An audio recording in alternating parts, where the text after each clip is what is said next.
ఒక తల్లి తన ప్రజల కోసం ప్రాణత్యాగం చేస్తే ఆమె దేవతగా మారుతుందా? ఒక కుమార్తె ధర్మం కోసం పోరాడితే ప్రజలు శతాబ్దాల పాటు ఆమెను ఆరాధిస్తారా? మేడారం జాతర వెనుక దాగి ఉన్న ఈ అద్భుతమైన చరిత్రను ఈరోజు తెలుసుకుందాం. ప్రకృతి అందాలు, ప్రాచీన క్షేత్రాలు, చారిత్రక విశేషాలు, గ్రామీణ జీవన విధానం ఇలాంటి అరుదైన ప్రదేశాలను మీ ముందుకు తీసుకురావడం మా ఈ చిన్న ప్రయత్నం. మీరు చూస్తున్నారు నాగ్ నేచర్స్ హబ్ ఛానల్. మీ అందరికీ హృదయపూర్వక నమస్కారములు. ఈ వీడియోను చివరి వరకు చూడండి. మధ్యలో ఎన్నో ఆసక్తికరమైన విషయాలు తెలుసుకుంటారు. ఇంతకు ముందు పార్ట్లో మనం జంపన్న వాగు పరిసరాలు, మేడారం జాతర ప్రాంగణం, ప్రకృతి అందాలను చూశాం. ఈ పార్ట్ 2లో సమ్మక్క ఎవరు, సారలమ్మ ఎవరు, పగిడెద్దరాజు ఎవరు, గోవిందరాజు ఎవరు, జంపన్న వాగు ఎందుకు పవిత్రమైంది అనే విషయాలను తెలుసుకుందాం. జంపన్న వాగులో స్నానం చేస్తే ఎందుకు పవిత్రంగా భావిస్తారు? వేలాది మంది భక్తులు ముందుగా ఈ వాగు వద్దకే ఎందుకు వస్తారు?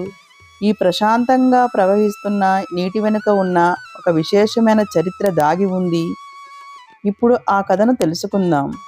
జానపద కథనాల ప్రకారం సమ్మక్క కుమారుడు జంపన్న తన ప్రజల రక్షణ కోసం ధైర్యంగా పోరాడాడు. ఆయన త్యాగానికి గుర్తుగా ఈ వాగును జంపన్న వాగు అని పిలుస్తారు.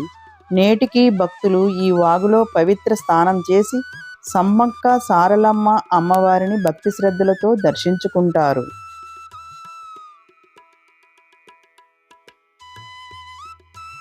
ప్రజల విశ్వాసం ప్రకారం ఎన్నో శతాబ్దాల క్రితం ఈ ప్రాంతంలో కోయ గిరిజనులు నివసించేవారు.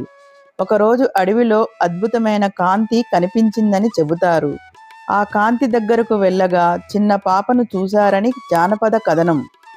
ఆ బాలికను గిరిజన పెద్దలు దైవప్రసాదంగా భావించి పెంచారు. ఆమెనే సమ్మక్క. పెరిగే కొద్దీ ఆమె ధైర్యం, న్యాయం, ప్రజలపై ప్రేమతో అందరి అభిమానాన్ని పొందింది.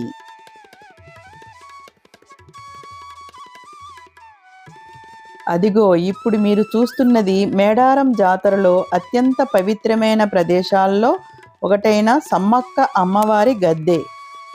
దూరం నుంచే ఈ ప్రదేశాన్ని చూస్తుంటే భక్తి, ఆధ్యాత్మికత, గిరిజన సంస్కృతి ఒకే చోట కలిసినట్లు అనిపిస్తుంది. జానపద కథనాల ప్రకారం సమ్మక్క సాధారణ మహిళ కాదు.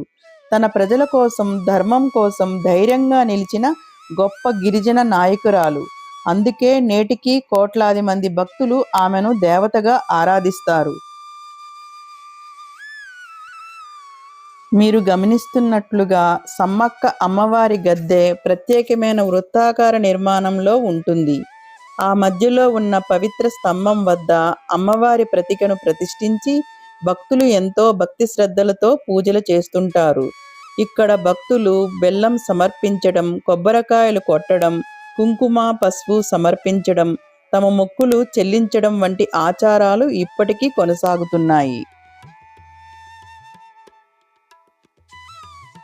ప్రతి 2 సంవత్సరాలకు జరిగే సమ్మక్క సారలమ్మ జాతర సమయంలో ఈ ప్రదేశం లక్షలాది మంది భక్తులతో నిండిపోతుంది. దేశం నలుమూలల నుంచే కాకుండా విదేశాల నుంచి కూడా భక్తులు వచ్చి అమ్మవారి ఆశీస్సులు పొందుతారు. ఇక్కడికి వచ్చిన ప్రతి భక్తుడు మనసులో ఒకటే భావన, అమ్మవారి కరుణతో తమ కుటుంబం సుఖశాంతులతో ఉండాలని ప్రార్థించడం. అదిగో మీకు ఇప్పుడు సమ్మక్క అమ్మవారి పవిత్ర దర్శనం ఎంతో దగ్గరగా కనిపిస్తోంది. ఒక్కసారి అమ్మవారి దివ్య రూపాన్ని భక్తితో వీక్షించండి. ధైర్యానికి, త్యాగానికి, న్యాయం కోసం నిలిచిన గిరిజన నాయకురాలుగా భక్తులు సమ్మక్క అమ్మవారిని ఆరాధిస్తారు. అందుకే నేటికి లక్షలాది మంది భక్తులు అమ్మవారి ఆశీస్సుల కోసం మేడారానికి తరలి వస్తుంటారు. ఈ పవిత్ర గద్దె వద్ద బెల్లం, కుంకుమ, పసుపు సమర్పిస్తూ తమ మొక్కులను చెల్లించుకుంటారు.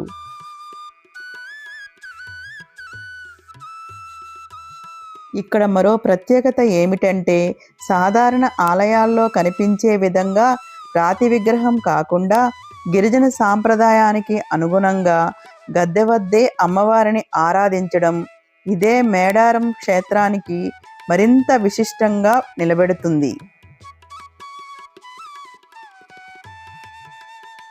అయితే సమ్మక్క పెళ్ళి ఎవరితో జరిగింది ఇప్పుడు తెలుసుకుందాం.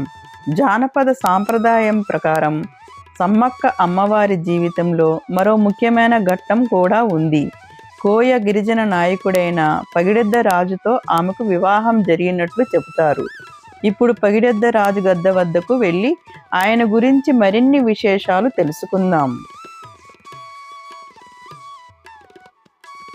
సమ్మక్క వివాహం కోయ గిరిజన నాయకుడైన పగిడెద్ద రాజుతో జరిగినట్లు జానపద కథనాలు చెబుతున్నాయి. వీరికి సారలమ్మ, జంపన్న, నాగులమ్మ పుట్టారని విశ్వసిస్తారు. పగిడెద్ద రాజు ప్రజల సంక్షేమం కోసం పనిచేసే నాయకుడు. సమ్మక్క కూడా తన భర్తతో కలిసి ప్రజల కష్టసుఖాల్లో ఉండేది.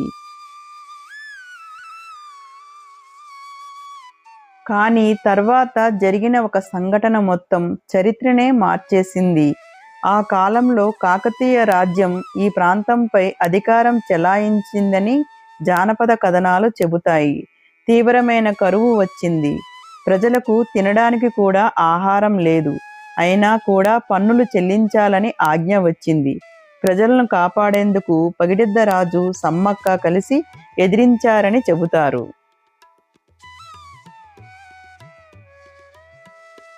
ఈ యుద్ధంలో సారలమ్మ, గోవిందరాజు పాత్ర ఎంతో గొప్పది. సారలమ్మ సమ్మక్క కుమార్తె. ఆమె వివాహం గోవిందరాజుతో జరిగినట్లు ప్రజల విశ్వాసం. యుద్ధ సమయంలో సారలమ్మ, గోవిందరాజు ఇద్దరూ ప్రజల కోసం ధైర్యంగా పోరాడారని చెబుతారు. వారి త్యాగాన్ని గిరిజనులు ఇప్పటికీ గుర్తు చేసుకుంటారు.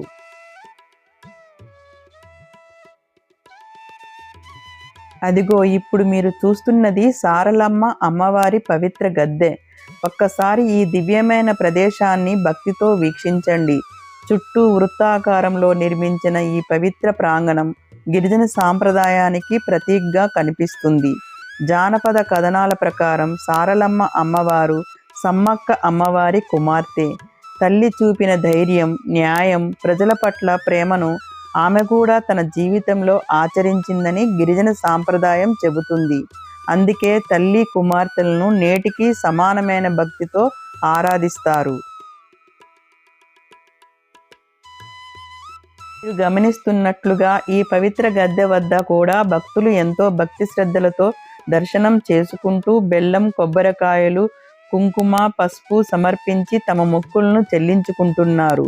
ప్రతి 2 సంవత్సరాలకు జరిగే మేడారం జాతర సమయంలో ఈ ప్రాంతం భక్తులతో కిక్కిరిసిపోతుంది. చిన్న పిల్లల నుంచి వృద్ధుల వరకు లక్షలాది మంది భక్తులు అమ్మవారి ఆశీస్సుల కోసం ఇక్కడికి చేరుకుంటారు.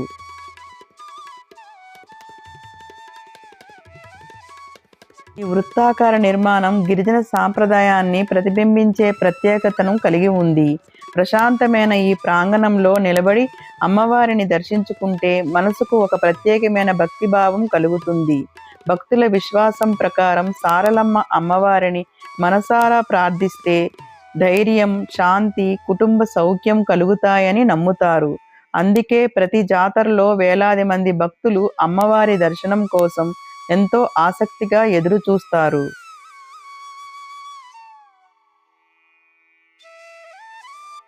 తల్లి సమ్మక్కతో పాటు కుమార్తె సారలమ్మ కూడా గిరిజన సమాజంలో త్యాగానికి, ధైర్యానికి ప్రతీకగా నిలిచింది.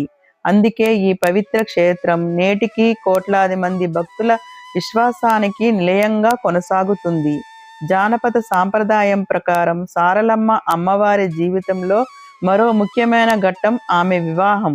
గోవిందరాజుతో ఆమెకు వివాహం జరిగినట్లు చెబుతారు. ఇప్పుడు మనం గోవిందరాజు గద్దె వద్దకు వెళ్ళి ఆయన గురించి మరియు ఈ పవిత్ర చరిత్రలో ఆయన స్థానాన్ని తెలుసుకుందాం. ఒక్కసారి ఈ దివ్య దర్శనాన్ని గమనించండి. ఎంత ప్రశాంతంగా, ఎంత మహిమాన్వితంగా సారలమ్మ అమ్మవారు దర్శనమిస్తున్నారో చూడండి. ఈ పవిత్ర దర్శనం ప్రతి భక్తి హృదయంలో భక్తి, విశ్వాసాన్ని మరింత పెంచుతుంది. అదుగో ఇప్పుడు మీకు గోవిందరాజు గద్దె దర్శనం కనిపిస్తుంది. ఈ పవిత్ర ప్రదేశాన్ని ఒక్కసారి భక్తితో వీక్షించండి. మేడారం పవిత్ర చరిత్రలో గోవిందరాజుకు కూడా ఒక ప్రత్యేక స్థానం ఉంది. జానపద కథనాల ప్రకారం గోవిందరాజు సారలమ్మ అమ్మవారి భర్తగా గిరిజన సాంప్రదాయంలో గౌరవించబడతారు. తన కుటుంబంతో కలిసి ప్రజల రక్షణ కోసం ధైర్యంగా నిలిచిన వీరుడుగా భక్తులు ఆయన్ను స్మరిస్తుంటారు. మీరు చూస్తున్న ఈ గద్దె వద్ద కూడా భక్తులు ఎంతో భక్తి శ్రద్ధలతో పూజలు నిర్వహిస్తూ బెల్లం, కొబ్బరికాయలు, కుంకుమ, పసుపు సమర్పించి తమ మొక్కులను చెల్లించుకుంటారు. మేడారం జాతర సమయంలో ఈ ప్రదేశం కూడా వేలాది మంది భక్తులతో సందడిగా మారిపోతుంది. సమ్మక్క, సారలమ్మ అమ్మవార్లతో పాటు గోవిందరాజును కూడా భక్తులు గౌరవంతో దర్శించుకుంటారు. ఈ పవిత్ర క్షేత్రంలోని ప్రతి గద్దె ఒక కుటుంబ బంధాన్ని మాత్రమే కాదు, ధైర్యం, త్యాగం, ప్రజల పట్ల అంకిత భావాన్ని కూడా గుర్తు చేస్తుంది. అందుకే మేడారం కేవలం ఒక ఆలయం కాదు, గిరిజన సంస్కృతి, చరిత్ర, విశ్వాసాలకు ప్రతీకగా నిలిచిన మహా ఆధ్యాత్మిక క్షేత్రం. ఇక్కడికి వచ్చే ప్రతి భక్తుడు ఈ పవిత్ర ప్రాంగణంలో కొంత సమయం గడిపి మనసారా ప్రార్థించి ఆధ్యాత్మిక ప్రశాంతతతో తిరిగి వెళ్తారు. ఇదే మేడారం మహిమ, ఇదే సమ్మక్క సారలమ్మ క్షేత్రం గొప్పతనం. సమ్మక్క సారలమ్మ పవిత్ర క్షేత్రం గురించి, ఇలాంటి చారిత్రక విశేషాలు, ప్రకృతి అందాలు, ప్రాచీన దేవాలయాలు, గ్రామీణ జీవన విధానం గురించి మరియు ఇలాంటి ఆధ్యాత్మిక చారిత్రక యాత్రల్లో మా నాగ్ నేచర్ సబ్ ఛానల్తో పాటు ఉండండి. ఎందుకంటే మా వీడియోలు మీ యాత్రకు మార్గదర్శకంగా ఈ పవిత్ర క్షేత్రాలను మరింత దగ్గరగా తీసుకునేలా ఉపయోగపడతాయని ఆశిస్తున్నాం.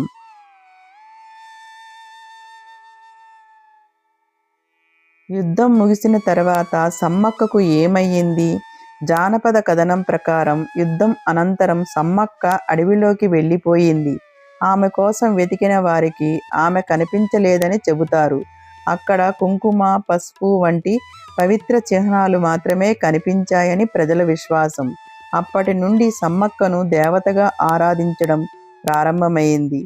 ఈరోజు కోట్లాది మంది భక్తులు సమ్మక్క సారలమ్మలను భక్తి శ్రద్ధలతో దర్శించుకుంటున్నారు. మేడారం జాతర కేవలం ఒక ఉత్సవం మాత్రమే కాదు, ఇది ధర్మం కోసం పోరాడిన తల్లి, కుమార్తె కుటుంబం యొక్క త్యాగానికి నిలువెత్తు చరిత్ర. ప్రకృతిని ప్రేమించే గిరిజనుల జీవన విధానానికి ప్రతీక. మీకు ఈ వీడియో నచ్చితే లైక్ చేయండి, మీ కుటుంబ సభ్యులు మరియు స్నేహితులతో షేర్ చేయండి మరియు మీ విలువైన అభిప్రాయాల్ని కామెంట్ల ద్వారా మాకు తెలియజేయండి.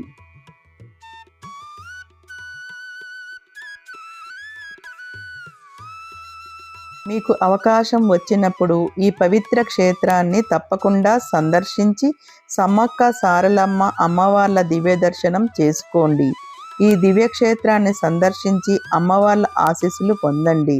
ఇలాంటి ప్రకృతి అందాలు, ప్రాచీన క్షేత్రాలు, చారిత్రక విశేషాలు, గ్రామీణ జీవన విధానం గురించి మరెన్నో ఆసక్తికరమైన విషయాలను తెలుసుకోవాలంటే మా నాగ్ నేచర్ సబ్ ఛానల్ను తప్పకుండా సబ్స్క్రైబ్ చేయండి. మళ్ళీ మరొక అద్భుతమైన ప్రయాణంతో కలుసుకుందాం. ధన్యవాదములు. జై సమ్మక్క సారలమ్మ తల్లికి జై.